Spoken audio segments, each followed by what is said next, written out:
2 தீமோத்தேயு 1:7 பயமுள்ள ஆவியை கொடாமல் நமக்கு பலமும் அன்பும் தெளிந்த புத்தியே இசப்பா கொடுக்கிறேன் என்று இன்றைக்கு உங்களை பார்த்து சொல்லுகிறார்.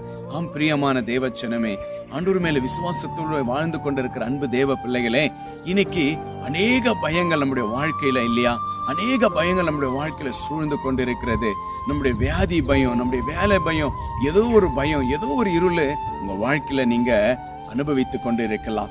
ஏன் இந்த இருளுக்கு ஒரு வழி தெரியலையே, இந்த பயத்திற்கு ஒரு வழி தெரியலையே, என் பிள்ளை நல்லா இருந்தானே ஏன் இப்படி திடீர்னு பயப்படுறான் என்று, என் பிள்ளை நல்லா இருந்துச்சே ஏன் திடீர்னு இப்படி ஒரு பயம் எந்திரிச்சுன்னு என்று அநேக தாய்மாருங்க தகப்பமாருங்க ஆண்டவரிடத்தில் நீங்க செபித்து கொண்டு இருக்கிறீங்க. கர்த்தர் இந்த நாள் உங்களை பார்த்து சொல்லுகிற ஒரு வார்த்தை, பயமுள்ள ஆவியை கொடாமல் பலமும் அன்பும் தெளிந்த புத்தியை சப்பா இன்றைக்கு உங்களுக்கு கொடுக்க போகிறவராய்